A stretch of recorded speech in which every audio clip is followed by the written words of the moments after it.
Hello students, आज हम एक बार फिर से अपना ऑर्गेनिक केमिस्ट्री का लेक्चर स्टार्ट करने वाले हैं स्ट्रक्चर एंड बॉन्डिंग का बीएससी फर्स्ट ईयर के लिए। और आज जो हम टॉपिक डिस्कस कर रहे हैं उसमें सबसे पहले आता है लोकलाइज्ड बॉन्ड। तो लोकलाइज्ड बॉन्ड क्या होते हैं? If the electrons forming a covalent bond spend most of their time in between the two participating atoms that is remain confined to the space between the two participating atoms only. Such electrons are called localized electrons and bond formed by them are called localized bonds. यानी इससे हमें क्या पता चलता है कि जो electron, हमें पता है कि जो कोवलेंट बॉन्ड बनते हैं वो इलेक्ट्रॉन्स की शेयरिंग से बनते हैं, यानी उसकी जो कंट्रीब्यूटिंग एटम्स होते हैं, मॉलिक्यूल्स होते हैं, वो अपना एक एक इलेक्ट्रॉन शेयर करते हैं और बॉन्ड बनाते हैं। तो जो उनके शेयर्ड इलेक्ट्रॉन्स होते हैं, अगर वो उनके बीच में ही प्रेजेंट होते हैं, यानी पार्टिसिपेटिंग एटम्स के बीच में ही रहते हैं, वहाँ से इधर उधर नहीं शिफ्ट होते, तो उस बॉन्ड को हम क्या, उन इलेक्ट्रॉन्स को हम क्या बोलते हैं? Localised electrons. और ऐसे इलेक्ट्रॉन से जो बॉन्ड फॉर्म होता है उसको हम कहते हैं लोकलाइज्ड बॉन्ड। इसका एग्जाम्पल हम देख सकते हैं, all types of sigma bonds are localised bonds. जैसे CH4 यानी मीथेन में जो सारे कार्बन हाइड्रोजन बॉन्ड है सब सिग्मा बॉन्ड्स हैं, वो सारे के सारे क्या होंगे? Localised bond. ऐसे ही इथाइलिन में भी एक सिग्मा बॉन्ड होता है, एक पाई होता है। जो सिग्मा बॉन्ड होता है उसके जो इलेक्ट्रॉन्स होंगे वो लोकलाइज्ड इलेक्ट्रॉन्स होंगे और उस बॉन्ड को हम क्या बोलेंगे? Localised electron. इसके बाद आता है delocalised bonds. If the electrons forming a covalent bond are not confined to the space between the two bonding atoms, the electrons are called the localized electrons and bond formed by them are called delocalized bonds.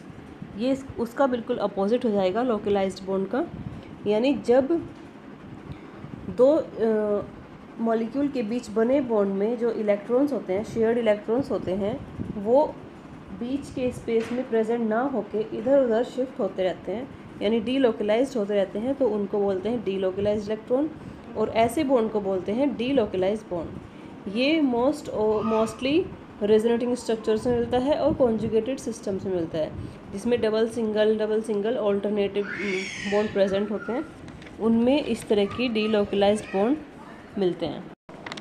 इसके बाद हम delocalised electrons के लिए एक और example देखते हैं।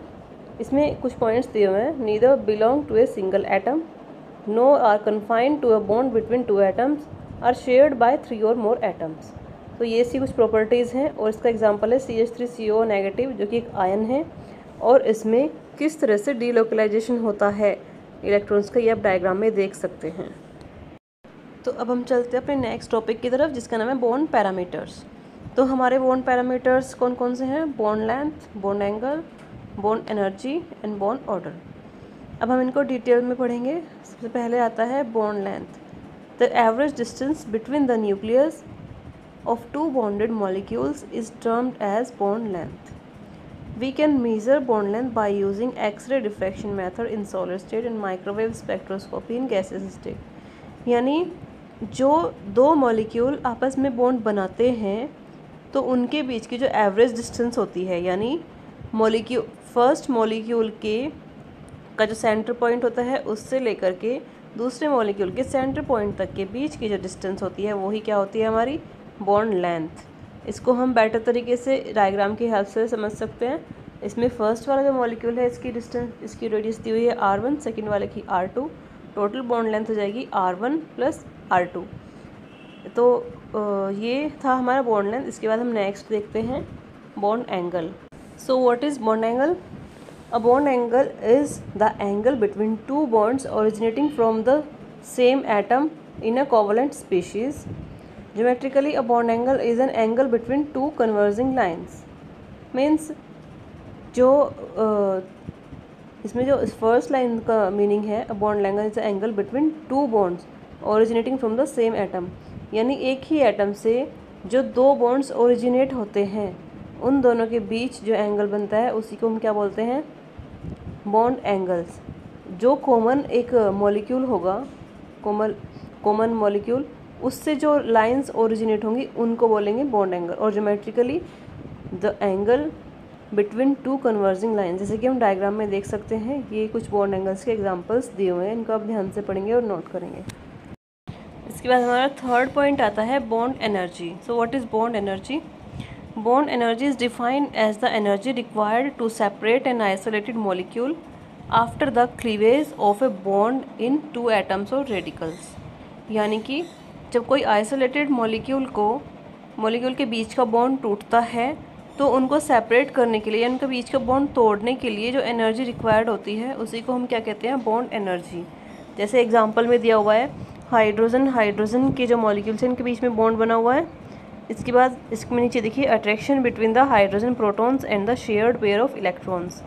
इसके बाद जब इनको अलग किया है एटम्स को तो इसमें डेल्टा एच यानी एंथैल्पी दी हुई है 436 किलोजूल पर मोल। यानी कि जो आइसोलेटेड एटम मॉलिक्यूल को सेपरेट करने के लिए एनर्जी रिक्वायर्ड होती है वही हमारी क्या होती है? Bond energy. सो इसके बाद हमारा लास्ट बॉन्ड पैरामीटर आता है number 4, bond order. Bond order is the number of chemical bonds between a pair of atoms and indicates the stability of bond. So basically bond order क्या होता है? यह जब जो एटम्स का पेयर होता है, मतलब जिनके बीच में इलेक्ट्रॉन्स की शेयरिंग होती है और बॉन्ड बनता है, उनके बीच में कितने बॉन्ड बन रहे हैं। अगर एक बॉन्ड है यानी सिंगल बॉन्ड है तो तब कितने इलेक्ट्रॉन्स की शेयरिंग होती है? 2 की। ऐसे ही डबल बॉन्ड है या ट्रिपल बॉन्ड है या मतलब उनके बीच में जितने भी नंबर ऑफ बॉन्ड्स होते हैं उसी को हम बेसिकली क्या बोलते हैं?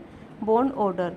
और बॉन्ड ऑर्डर एक किसी भी एटम या मॉलिक्यूल में उसकी स्टेबिलिटी को इंडिकेट करता है, यानी मॉलिक्यूल कितना ज़्यादा स्टेबल हो सकता है। For example in diatomic nitrogen यानी N2 the bond order is 3। इसको हम डायग्राम भी देख सकते हैं, नीचे दिया हुआ है जो टेबल बनी हुई है। अगर सिंगल बॉन्ड होता है तो उसका बॉन्ड ऑर्डर 1 होता है, एग्जांपल इसका F2 है। अगर डबल बॉन्ड होता है, सिंबल इसकी 2 लाइन्स होती हैं, बॉन्ड ऑर्डर 2 होगा, एग्जांपल O2।